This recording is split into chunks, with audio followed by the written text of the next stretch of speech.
Hello friends, ಎಲ್ರಿಗೂ ನಮಸ್ಕಾರ. Welcome to my study strategy YouTube channel.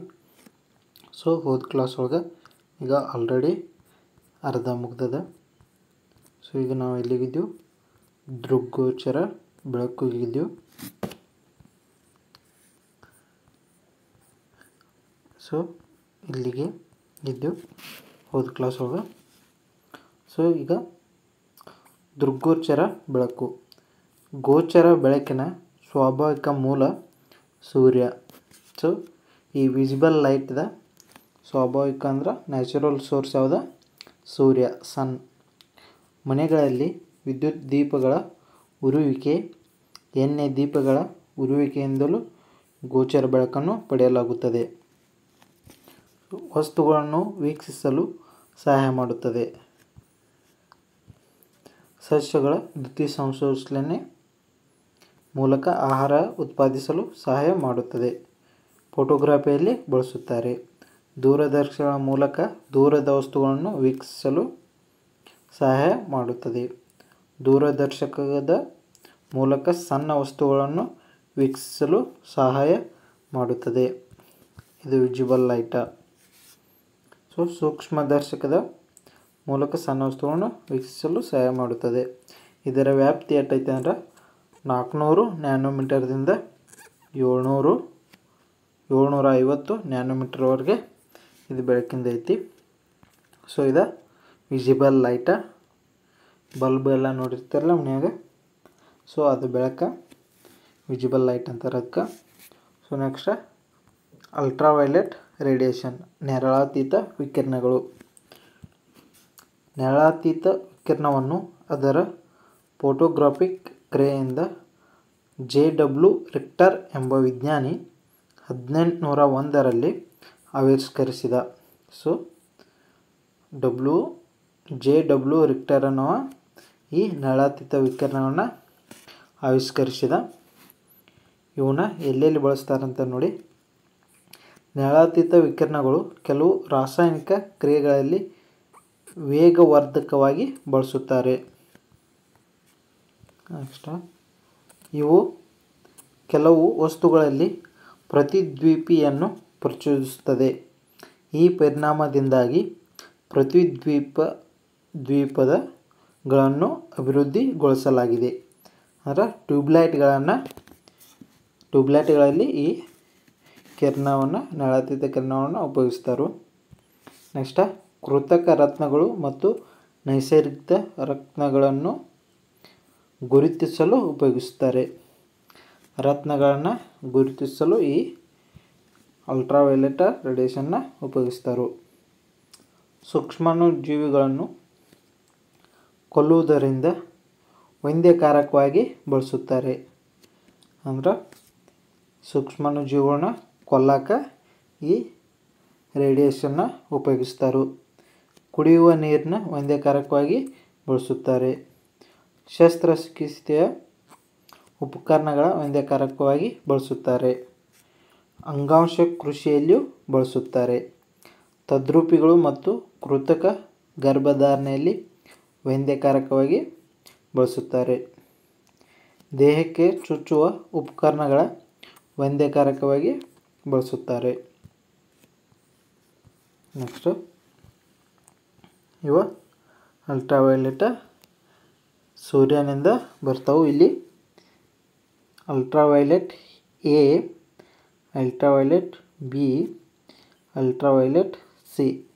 So ಇಲ್ಲಿ ultraviolet ಇದು ಓಝೋನ್ ಲೇಯರ್. ಇದು ಓಝೋನ್ ಲೇಯರ್. ಅಲ್ಟ್ರಾವೈಲೆಟ್ ಎ ಏನೈತಿ, ಇವ ಭೂಮಿಗೆ ಬಂದು ತಲುಪ್ತಾವೆ. ಬಿ ಏನೈತಿ, ಇಲ್ಲಿ ಓಝೋನ್ ಲೇಯರ್ಗೆ ಇದು ತಡಿತೈತಿ. ಇವ ಹಾನಿಕಾರಕ. ಇದರಿಂದ ಕ್ಯಾನ್ಸರ್ ಬರ್ತೈತಿ ಚರ್ಮದ. ಸೊ ಇಲ್ಲಿ ನೀವು ನೆಕ್ಸ್ಟ್ ನೋಡ್ಬೋದು. ಸೊ ಇಲ್ಲಿ ಮೋಸ್ಟ್ ಡ್ಯಾಮೇಜಿಂಗ್ ಯಾವುದು? Ultraviolet C. ಸೊ ಸೂರ್ಯನಿಂದ ಇಲ್ಲಿ ಸಣ್ಣದಾಗ ಐತಿದ. ಆನಂತರ ಇಲ್ಲಿ ನಮಗೆ ಓಝೋನ್ ಲೇಯರ್ ಐತಿ. ಇಲ್ಲಿ ಓಝೋನ್ ಲೇಯರ್ ಐತಿ. ಸೊ ಇಲ್ಲಿ ಕಾಜಸ್ ಸ್ಕಿನ್ ಟು ಡಾರ್ಕ್. ಇದು ಸ್ಕಿನ್ ಕ್ಯಾನ್ಸರ ಬರ್ತೈತಿ ಇಲ್ಲಿ. ಬಟ್ ಇಲ್ಲಿ ಓಝೋನ್ ಲೇಯರ ಇರೋದ್ರಿಂದ ಭೂಮಿಗೆ ಇವ ಬಂದ ತಲುಪುವುದಿಲ್ಲ. ಸೊ ಇಲ್ಲಿ riches the lens and retina, ಇವು ಏನೈತಿ ಲೆನ್ಸ್ ಮತ್ತು ರೆಟಿನಾಕ್ಕೆ ಬಂದ ತಲುಪ್ತಾವೆ, ಅಂದರೆ ಕಣ್ಣಿಗೆ ಬಂದ ತಲುಪ್ತಾವು. ನೆಕ್ಸ್ಟ್, ಅಳಿವಿನಂಚಿನಲ್ಲಿರುವ ಜೀವಿಗಳ ಸೀಡ್ ಬ್ಯಾಂಕಿಂಗ್ನಲ್ಲಿ ವಂದ್ಯಕಾರಕವಾಗಿ ಬಳಸುತ್ತಾರೆ. ಈ ಅಲ್ಟ್ರಾವೈಲೆಟ್ ರೇಡಿಯೇಷನ್ನ ಸೀಡ್ ಬ್ಯಾಂಕಿಂಗ್ನಲ್ಲಿ ಉಪಯೋಗಿಸ್ತಾರೆ. ಸೂರ್ಯರಶ್ಮಿಯ ಚಿಕಿತ್ಸೆಯಲ್ಲಿ ಸನ್ ಬಾತಿಂಗ್ಗಾಗಿ ಬಳಸುತ್ತಾರೆ. ರಿಟೆಕ್ಸ್ ಮತ್ತು ಮೂಳೆ ಮತ್ತು ಚರ್ಮ ರೋಗದ ಚಿಕಿತ್ಸೆಯಲ್ಲಿಯೂ ಬಳಸುತ್ತಾರೆ. ಸೌಮ್ಯ ನೆರಳಾತೀತ ವಿಕಿರಣಗಳು ವಿಟಮಿನ್ ಡಿ ಸಂಶ್ಲೇಷಣೆಯಲ್ಲಿ ಸಹಾಯಕವಾಗಿದೆ. ದ್ಯುತಿವಿದ್ಯುತ್ ಎಚ್ಚರಿಕೆ ಗಂಟೆಗಳಲ್ಲಿ ಸಹಾಯಕವಾಗಿದೆ ಅಥವಾ ಬಳಸುತ್ತಾರೆ. ನೆರಳಾತೀತ ವಿಕಿರಣಗಳು ನೀಲಿ ಛಾಯೆಯನ್ನು ಹೊಂದಿರುತ್ತವೆ. ಇವ ಯಾವ ಕಲರ್ದಾಗಿರ್ತವೆ? ನೀಲಿ ಛಾಯೆಯನ್ನು, ನೀಲಿ ಬಿಂಬವನ್ನು ಹೊಂದಿರ್ತವೆ. DNA ಬೆಳಚಿನಲ್ಲಿ ಬಳಸುತ್ತಾರೆ. ಸೊ ತಂಪು ಕನ್ನಡಕವನ್ನು ಬೇಸಿಗೆಯಲ್ಲಿ ಬಳಸುವುದರಿಂದ ನೆರಳಾತೀತ ವಿಕಿರಣಗಳನ್ನು ತಡೆಯುತ್ತದೆ. ಸೊ ತಂಪು ಕನ್ನಡಕವನ್ನು ಬಳಸೋದ್ರಿಂದ ನೆರಳಾತೀತ ಕಿರಣಗಳನ್ನು ತಡೀತದೆ. ನೆರಳಾತೀತ ವಿಕಿರಣಗಳು ಚರ್ಮದ ಕ್ಯಾನ್ಸರನ್ನು ಉಂಟು ಮಾಡುತ್ತದೆ. ಈ ಕಿರಣಗಳಿಂದ ಡೈರೆಕ್ಟ್ ಬಂದ ಹ್ಯೂಮನ್ ಬಾಡಿಗೆ ಟಚ್ ಆದರೆ ಇದರಿಂದ ಸ್ಕಿನ್ ಕ್ಯಾನ್ಸರ್ ಅನ್ನೋದು ಬರ್ತೈತಿ. ನೆಕ್ಸ್ಟ್, ಎಕ್ಸ್ ಕಿರಣ, ಎಕ್ಸ್ರೇಸ್. ಸೊ ಅಥವಾ ಎಕ್ಸ್ ಕಿರಣಗಳು 1895ರಲ್ಲಿ ಜರ್ಮನಿಯ ವಿಜ್ಞಾನಿ ವಿಲಿಯಂ ರಾಂಟ್ಜನ್ ಆವಿಷ್ಕರಿಸಿದರು. ರಾಂಟ್ಜನ್ ಅನ್ನೋರು ಈ ಎಕ್ಸ್ರೇನ ಆವಿಷ್ಕರಿಸಿದರು. 1895ರಲ್ಲಿ. ಇದಕ್ಕಾಗಿ ಅವರಿಗೆ 1901ರಲ್ಲಿ ವೈದ್ಯಕೀಯ ನೊಬೆಲ್ ಪಾರಿತೋಷಿಕ ದೊರೆಯುತ್ತದೆ. ಇದರ ಅಲೆಯ ಉದ್ದ ಚಿಕ್ಕದಾಗಿದ್ದು ಉಚ್ಛೇದನ ಸಾಮರ್ಥ್ಯವುಳ್ಳ ವಿದ್ಯುತ್ಕಾಂತೀಯ ತರಂಗಗಳು. ಅಂದ್ರೆ ಇದರದ ವೇವ್ಲೆಂತ್ ಕಡಿಮೆ ಇರ್ತದೆ. ಬಟ್ ಇದರದ ಫ್ರೀಕ್ವೆನ್ಸಿ ಅಂದ್ರೆ ಇದು ಜಾಸ್ತಿ ಇರ್ತದೆ. ಎಕ್ಸ್ ಕಿರಣಗಳು, ಎಕ್ಸ್ರೇಸ್ದ ವೇವ್ಲೆಂತ್ ಕಡಿಮೆ, ಬಟ್ ಸಾಮರ್ಥ್ಯ ಶಕ್ತಿ ಅನ್ನೋದು ಜಾಸ್ತಿ ಇರ್ತದೆ. ಉತ್ಪಾದನೆ: ಒಂದು ನಿರ್ವಾತ ನಳಿಕೆಯಲ್ಲಿ ವ್ಯಾಕ್ಯೂಮ್ ಟ್ಯೂಬ್, ನಿರ್ವಾತ ನಳಿಕೆ ಮೀನ್ಸ್ ವ್ಯಾಕ್ಯೂಮ್ ಟ್ಯೂಬ್, ಕಾದ ತಂತಿಯಿಂದ ಹೊರಹೊಮ್ಮುವ ಎಲೆಕ್ಟ್ರಾನುಗಳನ್ನು ಪ್ರೇರಣಾ ಸುರುಳಿ ಒದಗಿಸುವ ಉಚ್ಚ ವೋಲ್ಟೇಜ್ಗೆ ಒಳಪಡಿಸಿ ವಿದ್ಯುತ್ಕರಿಸುವರು. ಈ ಎಲೆಕ್ಟ್ರಾನುಗಳನ್ನು ಆ್ಯನೋಡ್ ಆಗಿ ವರ್ತಿಸುವ ಟಂಗ್ಸ್ಟನ್ನಂತಹ ಲೋಹದ ಕಡೆಗೆ ನಿರ್ದೇಶಿಸುವರು.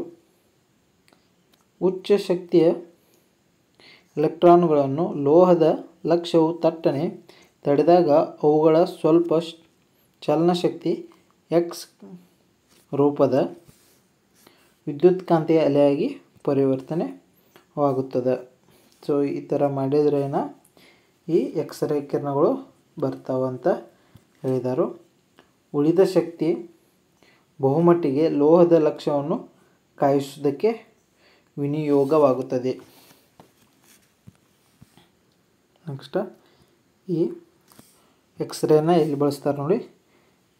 ಎಕ್ಸ್ ಕಿರಣ ಚಿತ್ರಣದಿಂದ ಮೂಳೆ ಮುರಿತವನ್ನು ಸುಲಭವಾಗಿ ಗುರುತಿಸಬಹುದು. ಸೊ ಕಾಲೆಲ್ಲ ಮುರಿದಾಗ ಈ ಎಕ್ಸ್ರೇಯಿಂದ ತೆಗೆದ ಎಲ್ಲಿ ಮುರಿದೈತೆ ಅನ್ನೋದು ಸುಲಭವಾಗಿ ನೋಡ್ಬೋದು.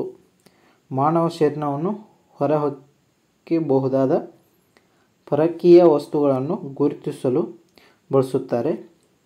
ಕಲ್ಲು, ನಾಣ್ಯ, ಕಬ್ಬಿಣದ ಚೂರು ಇತ್ಯಾದಿ. ಮಾನವನ ದೇಹದಾಗಿದ್ದಂಥ ಹೋದಂಥ ಕಲ್ಲು, ನಾಣ್ಯ ಅವುಗಳನ್ನ ಗುರುತಿಸಲು ಸಹ ಇದನ್ನ ಬಳಸ್ತಾರೆ. ಎಕ್ಸ್ ಕಿರಣದಿಂದ ನಮ್ಮ ದೇಹದಲ್ಲಿ ಗಾಜನ್ನು ಪತ್ತೆ ಹಚ್ಚಲು ಸಾಧ್ಯವಿಲ್ಲ, ಕಾರಣ ಪ್ರತಿಫಲಿಸುವುದರಿಂದ. ಸೊ ಗಾಜನ್ನು ದೇಹದ ಬಾಡಿ ಒಳಗೆ ಗಾಜು ಇತ್ತಂದ್ರೆ ಅದನ್ನ ಪತ್ತೆ ಹಚ್ಚೋಕ್ಕಾಗೋದಿಲ್ಲ, ಯಾಕಂದ್ರೆ ಅದು ಬೆಳಕನ್ನು ಅಂದರೆ ಎಕ್ಸ್ರೇನ ಪ್ರತಿಫಲಿಸುವುದರಿಂದ. ನೆಕ್ಸ್ಟ್, ಕ್ಯಾನ್ಸರ್ ಮತ್ತು ಚರ್ಮ ರೋಗಗಳ ಚಿಕಿತ್ಸೆಯಲ್ಲಿಯೂ ಬಳಸುತ್ತಾರೆ. ಎಕ್ಸ್ ಕಿರಣಗಳು ಕಡಿಮೆ ಆವೃತ್ತಿಯನ್ನು ಹೊಂದಿರುವುದರಿಂದ ಚರ್ಮ ರೋಗದ ಚಿಕಿತ್ಸೆಯಲ್ಲಿ ಬಳಸುತ್ತಾರೆ. ಅಂದರೆ ಈ ಥರದ ಫ್ರೀಕ್ವೆನ್ಸಿ ಕಡಿಮೆ ಇದೆ. ರೇಡಿಯೋ ಛಾಯಾಬಿಂಬದಲ್ಲಿ ಬಳಸುತ್ತಾರೆ. ಹರಳುಗಳ ರಚನೆ ಅಧ್ಯಯನದಲ್ಲಿ ಬಳಸುತ್ತಾರೆ. ರೇಡಿಯೋಗ್ರಫಿಯಲ್ಲಿ ಬಳಸುತ್ತಾರೆ. ಇದು ಗಾಮಾ ವಿಕಿರಣದ ಸಾಮ್ಯತೆಯನ್ನು ಹೊಂದಿದೆ. ಗಾಮಾ ರೇಸ್ದ ಸಾಮ್ಯತೆಯನ್ನು ಇದು ಹೊಂದಿದೆ. ನೆಕ್ಸ್ಟ್, ಇವ ಎಕ್ಸ್ರೇ. ಈ ಎಕ್ಸ್ರೇ ನೋಡ್ಬೋದು. ಇಲ್ಲಿ ಕಾಲು ಮುರಿದಿದ್ದ, ಈ ಕಾಲು ಮುರಿದಿದ್ದು ನಂದ ಕಾಲು ಮುರಿದಿತ್ತು ಈಗ ಒಂದು 8 ತಿಂಗಳ ಹಿಂದೆ. ಅವ ಇವು ಫೋಟೋ. ಸೊ ಎಕ್ಸ್ರೇ ಈ ರೀತಿ ಇರ್ತೈತಿ. ಈ ರೀತಿ ರಾಡ್ ಹಾಕಿ ಕುಣ್ಸ್ಯಾರು. ಇನ್ನು ರಾಡು ಕಾಲಾಗ ಐತಿ. ಇನ್ನು ಮುಂದೊಂದು ದಿನ ಯಾವಾಗರೆ ತೆಗೆಸ್ಬೇಕು. ನೆಕ್ಸ್ಟಿನ ಗಾಮಾ ವಿಕಿರಣಗಳು.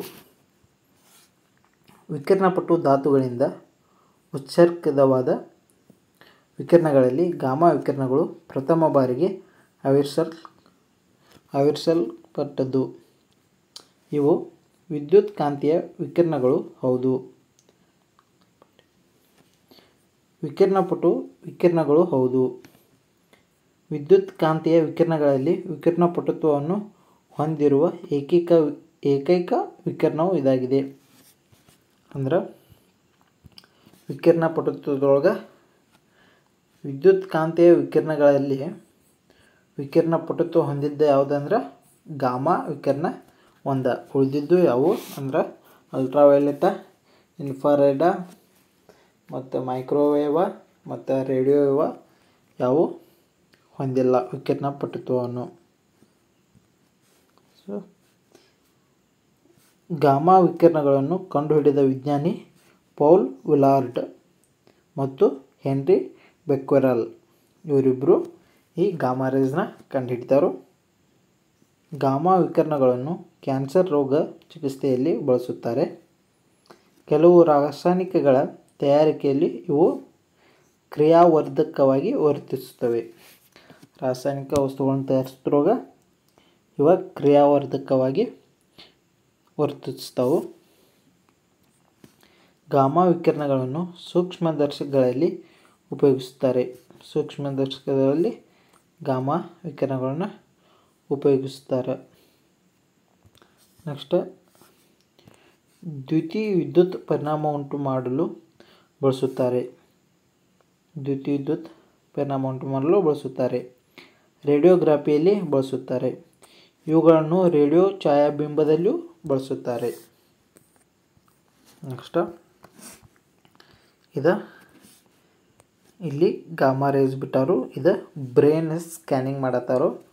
ಸೊ ಇವು ಗಾಮಾ ರೇಸ್ದಿಂದ ಬಿಟ್ಟ ಬ್ರೈನ ಸ್ಕ್ಯಾನಿಂಗ್ ಮಾಡತ್ತಾರೋ. ಇಲ್ಲಿ ಹೆಲ್ಮೆಟ, ಇದು ಹೆಡ್ ಒಂದು, ಇದು ಹೆಡ್ ಐತಿ. ಇಲ್ಲಿ ಬ್ರೈನ್ ಐತಿ. ಇಲ್ಲಿ ಟ್ಯೂಮರ್. ಇಲ್ಲಿ ಗಾಮಾ ರೇಸ್ ಬಿಟ್ಟಾರು ನೋಡ್ಬೋದು. ಇಲ್ಲಿ ಇದು ಲೇಯರ್ ಏನೈತಿ ಹೆಲ್ಮೆಟ. ಟಾರ್ಗೆಟ್ ಅಂದರೆ ಇದು ತಲೆ. ಸೊ ಇಲ್ಲಿ ಗಾಮಾ ರೇಸ್ ಇಲ್ಲಿ ಮ್ಯಾಗಿಂದ ಎಲ್ಲ ಇರ್ತಾವೆ. ಈ ಗ್ರೀನ್ ಕಲರ್ ಎಲ್ಲ ಕಾಣತ್ತಾವಲ್ಲ ಇವ ಗಾಮಾ ರೇಸ್. ಸೊ ಇಲ್ಲಿ ಬ್ರೈನನ್ನು ಸ್ಕ್ಯಾನಿಂಗ್ ಮಾಡತ್ತದ. ನೆಕ್ಸ್ಟನ್ನು ಲೇಸರ್. ಲೇಸರ್ ಅಂದ್ರೆ ಲೈಟ್ ಲೇಸರ್ ಲಾಂಗ್ ಫಾರ್ಮ್ ಇದೆ. Light amplification by simulated emission of radiation. So laser ಪರಿಕಲ್ಪನೆಯನ್ನು ಮೊಟ್ಟ ಮೊದಲು ನೀಡಿದ ವಿಜ್ಞಾನಿ ಯಾರ? ಟೋನ್ಸ್ ಅನ್ನೋ ಇದನ್ನ ನೀಡ್ಯಾನು. ಇದು ಲೇಸರ್ದ ಡಯೋಡ್ ಲೇಸರ್ ಇದೆ. ಕಪ್ಲಿಂಗ್ ಆಪ್ಟಿಕ ಇದೆ. ಇಲ್ಲಿ ಲೇಸರ್ ರಾಡ್ ಇದು HR ಮಿರರ್ ಇರ್ತೈತಿ. ಇಲ್ಲಿ ಇದರಿಂದ ಲೈಟ್ ಪ್ರತಿಬಿಂಬಿಸ್ತದೆ. ಲೇಸರ್ ಮೋಡ ಇಲ್ಲಿ ಔಟ್ಪುಟ್ ಕಂಪ್ಲೋರ್ ಅಂದರೆ ಇಲ್ಲಿಂದ ಲೇಸರ್ ಬೆಳಕು ಬರ್ತದೆ. ಲೇಸರನ್ನು ಕಂಡುಹಿಡಿದ ವಿಜ್ಞಾನಿ ಟಿ.ಎಚ್. ಮೈಮನ್. ಸೊ ಲೇಸರನ್ನು ಕಂಡುಹಿಡಿದವ ಟಿ.ಎಚ್. ಮೈಮನ್. ಅದರ ಪರಿಕಲ್ಪನೆ ಮೊದಲಿಗೆ ನೀಡಿದವ ಟೋನ್ಸ್. ಇವೆರಡು ಕನ್ಫ್ಯೂಸ್ ಆಗಬೇಡ್ರಿ, ಕರೆಕ್ಟಾಗಿ ನೋಡ್ಕೋರಿ. ನೆಕ್ಸ್ಟ್, ಲೇಸರ್ ಎಂದರೆ ವಿಕಿರಣ ಚೋದಿತ ಉತ್ಸರ್ಜನೆಯಿಂದ ಬೆಳಕಿನ ಪ್ರವರ್ಧನೆ. ಲೇಸರ್ ಎಂಬುದು ಸರಿಸುಮಾರು ಏಕವರ್ಣೀಯ ಬೆಳಕಿನ ಅತಿ ತೀವ್ರ ಕಿರಣ ಪುಂಜವನ್ನು ಉತ್ಪಾದಿಸುವ ಸಾಧನ. ಸೊ ಈ ಲೇಸರ್ ಒಳಗೆ ಏಕವರ್ಣೀಯ ಬೆಳಕು, ಇವ ರೆಡ್ ಕಲರ್ ಅಥವಾ ಗ್ರೀನ್ ಕಲರು ಇರ್ತಾವೆ. ಸೊ ಆಲ್ಮೋಸ್ಟ್ ಎಲ್ಲ ರೆಡ್ ಕಲರು, ಒಂದೇ ಕಲರ್ ಒಳಗೆ ಏಕವರ್ಣೀಯ ಅತಿ ತೀವ್ರ ಕಿರಣಗಳು ಇರ್ತವೆ. ಇದ್ರೊಳಗೆ ಸ್ಟ್ರೈಟ್ ಲೈನ್ ಒಳಗೆ ಅತಿ ತೀವ್ರ ಕಿರಣಗಳು ಇರ್ತವೆ. ಸೊ ಲೇಸರ್ ಶಕ್ತಿಯ ಸಾಂದ್ರತೆಯ ಪ್ರಮಾಣ 10⁸ cm² ಆಗಿರುತ್ತದೆ. ಪರಮಾಣುಗಳನ್ನು ಕಡಿಮೆ ಶಕ್ತಿ ಸ್ಥಿತಿಯಿಂದ ಅಧಿಕ ಶಕ್ತಿಗೆ ಏರಿಸುವ ಪ್ರಕ್ರಿಯೆಯನ್ನು ಸಂದಣಿ ವಿಲೋಮನ್ ಎಂದು ಕರೆಯುತ್ತಾರೆ. ಸೊ ಇಲ್ಲಿ ಕಡಿಮೆ ಶಕ್ತಿಯ ಸ್ಥಿತಿಯಿಂದ ಅಧಿಕ ಶಕ್ತಿಯ ಸ್ಥಿತಿಗೆ ಏರಿಸುವ ಪ್ರಕ್ರಿಯೆನ, ಅಂದರೆ ಲೇಸರ್ ಶಕ್ತಿ ಕಡಿಮೆ ಶಕ್ತಿಯಿಂದ ಅಧಿಕ ಶಕ್ತಿಗೆ, ಈ ಪ್ರಕ್ರಿಯೆನ ಸಂದಣಿ ವಿಲೋಮನ್ ಎಂದ ಕರೀತಾರೆ. ನೆಕ್ಸ್ಟ್, ಲೇಸರ್ ವಿಕಿರಣದ ಗುಣಗಳು. ಸೊ ಲೇಸರ್ ಬೆಳಕು ನಿರ್ದಿಷ್ಟ ದಿಕ್ಕಿನಲ್ಲಿ ಚಲಿಸುವುದು. ಸೊ ಇದು ಒಂದು ನಿರ್ದಿಷ್ಟ ದಿಕ್ಕಿನಲ್ಲಿ ಚಲಿಸ್ತದೆ, ಅಂದರೆ ಎಲ್ಲ ಕಡೆ ಸ್ಕ್ಯಾಟ್ರಿಂಗ್ ಆಗೋದಿಲ್ಲ. ಒಂದೇ ದಿಕ್ಕಿನಲ್ಲಿ ಕಿರಿದಾದ ಪುಂಜದ ರೂಪದಲ್ಲಿ ಉತ್ಸರ್ಜಿತವಾಗುತ್ತದೆ, ಅಂದರೆ ಬೆಳಕು ಚಲಿಸ್ತದೆ. ಇದು ಲೇಸರ. ಇಲ್ಲಿ ಸ್ಟ್ರೇಟ್ ಲೈನ್ ಒಂದೇ ಲೈನ್ದಾಗ ಇದು ಬೆಳಕು ಹೋಗ್ತದೆ. ಲೇಸರ್ ಸಾಮಾನ್ಯ ಬೆಳಕಿಗಿಂತ ಹೆಚ್ಚು ತೀವ್ರತೆಯನ್ನು ಹೊಂದಿದೆ.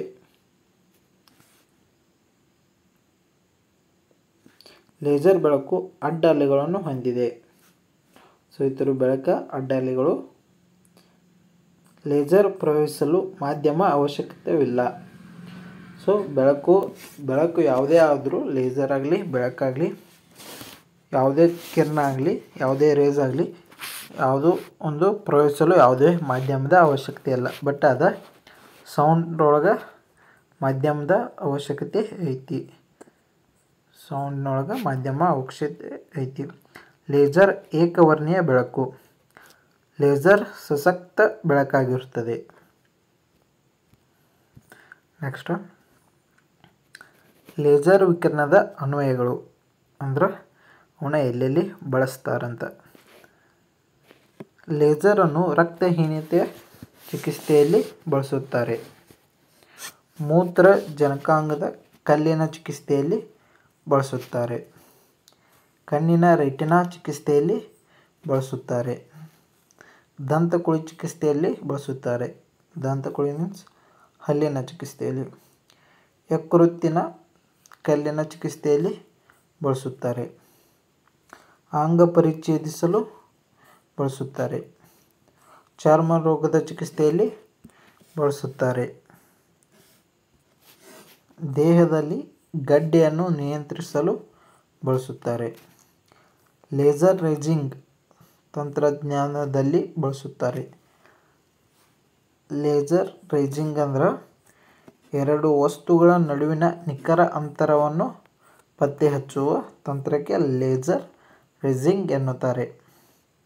ಭೂಮಿ ಮತ್ತು ಚಂದ್ರನ ನಡುವಿನ ದೂರವನ್ನು ಪತ್ತೆಹಚ್ಚಲು ಲೇಸರ್ ರೇಜಿಂಗ್ನಲ್ಲಿ ಬಳಸುತ್ತಾರೆ. ಸೊ ಇಲ್ಲಿ ಚಂದ್ರ ಮತ್ತು ಭೂಮಿ ಅಥವಾ ಯಾವುದೇ ಎರಡು ಗ್ರಹಗಳ ನಡುವಿನ ದೂರವನ್ನು ಪತ್ತೆಹಚ್ಚಲು ಇದು ಲೇಸರ್ ರೇಜಿಂಗನ್ನು ಬಳಸ್ತಾರೆ. ಕೈಗಾರಿಕೆಯಲ್ಲಿ ನಿಖರವಾಗಿ ಕತ್ತರಿಸಲು ಅಥವಾ ಕೊರೆಯಲು ಬಳಸುತ್ತಾರೆ. ಕೃತಕ ಉಪಗ್ರಹಗಳನ್ನು ತಯಾರಿಸಲು ಬಳಸುತ್ತಾರೆ. ವಜ್ರಕ್ಕೆ ನಿರ್ದಿಷ್ಟ ಆಕಾರವನ್ನು ನೀಡಲು, ವಾತಾವರಣದಲ್ಲಿ ಮಾಲಿನ್ಯದ ತೀವ್ರತೆಯನ್ನು ಪತ್ತೆ ಹಚ್ಚಲು, ವಾತಾವರಣದಾಗ ಎಷ್ಟು ಮಾಲಿನ್ಯ ಐತಿ ಅನ್ನೋದು ಪತ್ತೆ ಹಚ್ಚಲು ಈ ಲೇಸರನ್ನು ಬಳಸ್ತಾರೆ. ರಾಮನ್ ರೋಹಿತ್ ದರ್ಶಕದಿಂದ ಒಂದು ವಸ್ತುವಿನ ಅಣುರಚನೆಯನ್ನು ತಿಳಿಯಲು ಬಳಸುತ್ತಾರೆ. ದುಗ್ಧಾರುಗಳನ್ನು ಬಳಸಿ ದೃಕ್ ಸಂಪರ್ಕ ಮಾಡುವಲ್ಲಿ ಲೇಸರ್ ಬಹಳ ಉಪಯೋಗಿ. ಅಂದ್ರೆ ಆಪ್ಟಿಕಲ್ ಕಮ್ಯುನಿಕೇಷನ್ದೊಳಗೆ ಇದು ಲೇಸರ ಬಹಳ ಉಪಯೋಗಿ ಅಂತ ಹೇಳ್ಯಾರು. ಈ ತಾಂತ್ರಿಕತೆಯಿಂದ ಆಧುನಿಕ ಸಂಪರ್ಕ ಕ್ಷೇತ್ರದಲ್ಲಿ ಕ್ರಾಂತಿಕಾರಿಯಾಗಿ ಬದಲಾವಣೆಯಾಗಿದೆ. ಸೊ ಇದನ್ನು ಮಾಡುವುದರಿಂದ, ದೃಕ್ ಸಂಪರ್ಕ ಮಾಡುವುದರಿಂದ ಆಧುನಿಕ ಸಂಪರ್ಕದಲ್ಲಿ ಅಂದರೆ ಈಗಿನ ಕಾಲದೊಳಗೆ ಕ್ರಾಂತಿಕಾರಿಯಾಗಿ ಬದಲಾವಣೆ ಆಗಿದೆ. ಸೊ ಇಲ್ಲಿಗೆ ಈ ಚಾಪ್ಟರ ಕ್ಲೋಸ್ ಆಯಿತು. ಮುಂದಿನ ಕ್ಲಾಸ್ ಒಳಗೆ ಈ ಚಾಪ್ಟರ್ ಮ್ಯಾಗ ಸ್ವಲ್ಪ ಕ್ವಶನ್ಸ್ ಅದಾವೆ, ಅದನ್ನ ಡಿಸ್ಕಷನ್ ಮಾಡ್ತೀನಿ. ಸೊ ಇನ್ನೂ ಯಾರು ನಮ್ಮ ಚಾನಲ್ನ ಸಬ್ಸ್ಕ್ರೈಬ್ ಮಾಡ್ಕೊಂಡಿಲ್ಲ, ದಯವಿಟ್ಟು ಸಬ್ಸ್ಕ್ರೈಬ್ ಮಾಡ್ಕೊಳ್ಳಿ. ಹಾಗೂ ಈ ವಿಡಿಯೋಗಳನ್ನು ನಿಮ್ಮ ಸ್ನೇಹಿತರೊಂದಿಗೆ ಶೇರ್ ಮಾಡ್ಕೊಳ್ಳಿ. Thank you so much.